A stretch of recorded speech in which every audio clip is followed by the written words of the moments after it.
Hey queens, welcome back to my channel. If you're tuning in for the first time, I'm Ashley, and today we'll be slaying this beautiful wig from start to finish. Now she does come courtesy of Incolorwig. I have a link to her in the description box, and while you're there, go ahead and subscribe. Turn on your post notifications and like this video. Give it a thumbs up if you are feeling the content on my channel.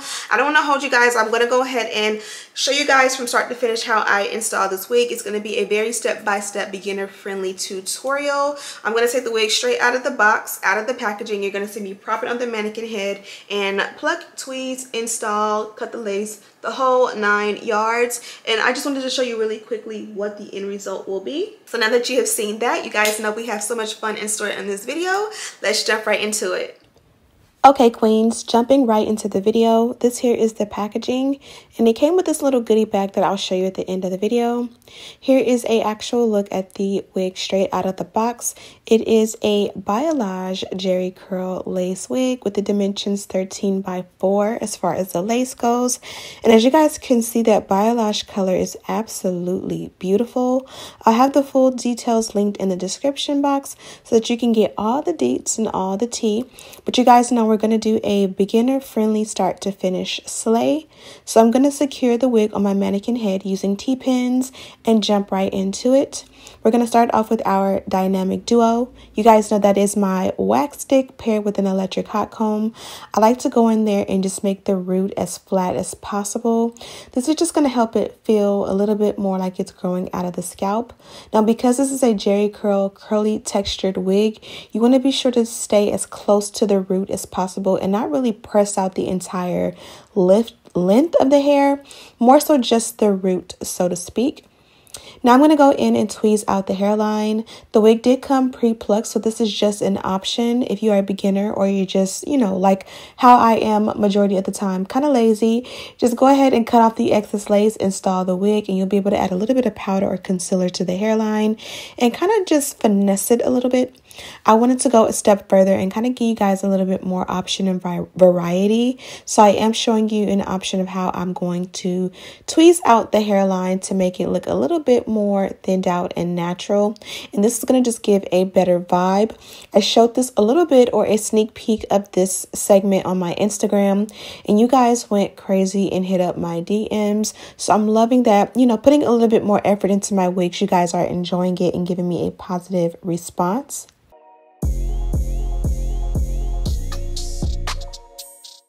Now this can definitely be tedious. I kind of went ahead and did the front of the wig, and then I kind of parted out what would be considered baby hair and went behind the hairline to do a little bit more. Now I pulled it all backwards and I'm just kind of going in a little bit more.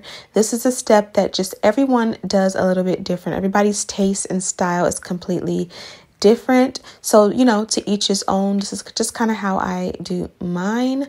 Now I'm going to do the same thing I did in the parting, which is that dynamic duo, a little wax along the hairline. I'm going to brush it and work it in really good, and then just go in with that electric hot comb to really make the hairline pop. I'm going to do the opposite side off of camera, and then we'll work on the length of the hair.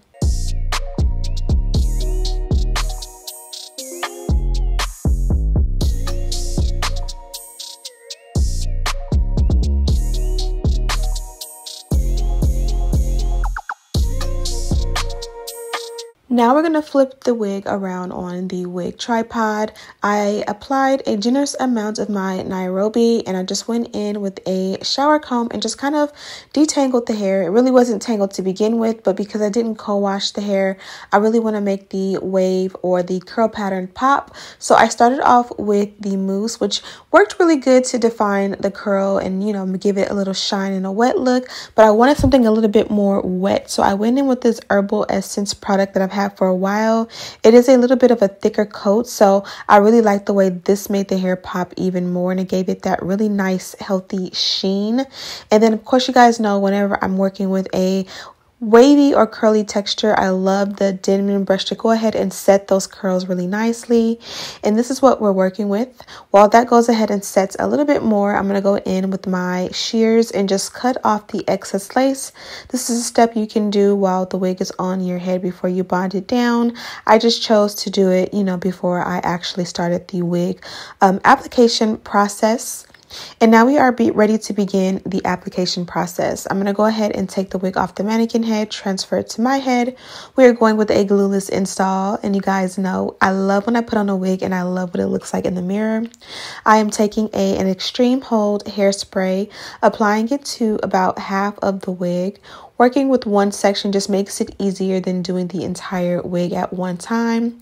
I'm going to blow dry on a cool setting until it is completely dry. And then I'm going to go in with the hot shot. I just feel like whenever you have a dry hairline and then you kind of go in with that heat, it will like make the wig suction and melt and just really adhere to your hairline, especially because we're not using actual glue. I'm going to repeat that process on the opposite side. And from here, if you want baby hair, this is a great time to go ahead and form the baby hair. If you want to melt it a little bit more, this is a great time to add that elastic band and kind of let it set a little bit more. I skipped both of those steps. I went in with the concealer in the parting and a little powder along the hairline. And this is just going to cover and camouflage any imperfection in the lace and make it blend with my hairline and my skin just a whole lot more. You can use a lace tint, you can use a foundation, you can use a concealer, you can use a powder or a liquid. I go in with a contour powder kit and kind of use a shade that is like my complexion but a little bit darker, and that helps it not to be too light or too red. I did trim down the sideburns, but I did not swoop them as usual. I kind of left them fluffy. And this is what the wig looks like on. That balayage is absolutely gorgeous. The curl pattern is everything, and I am in love.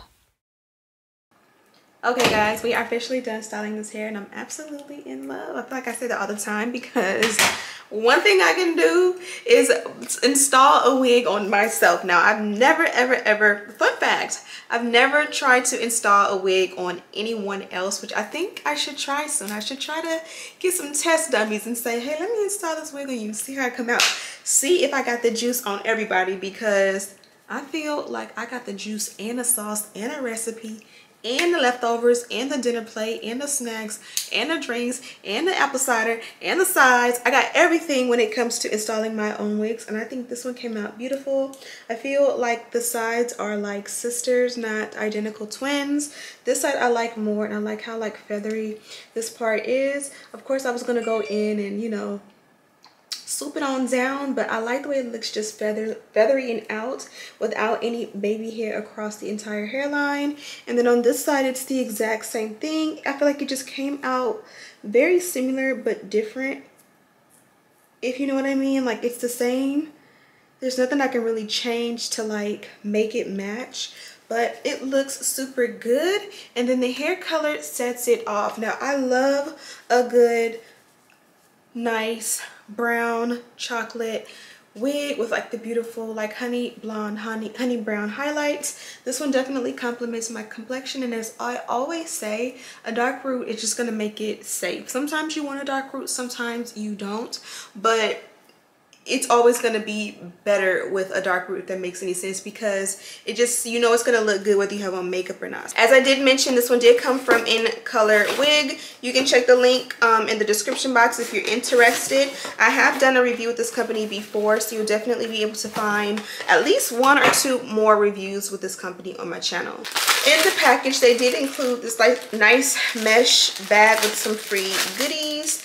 They did include a nice wig brush. These are good for like really getting in there, detangling your wigs. And then they did include wig caps here, and then a nice little scarf here, which this one will actually look nice and complimentary with the wig. And last but certainly not least, a really nice pair of 3D mink lashes. You guys know I don't even buy lashes anymore. The Sephora sale just came and went, and I had no desire to buy lashes because I get spoiled. I get spoiled with free lashes all the time, and they're really good. And you guys always ask where I get them from, and I'm like, I don't know. They're from the hair vendors that I work with. So yeah, go ahead and check the description box for a link to this wig, as I mentioned, as well as listing links of everything I used to complete this look. And as always, I thank you so much for watching. I'll see you in the next one. Smooches.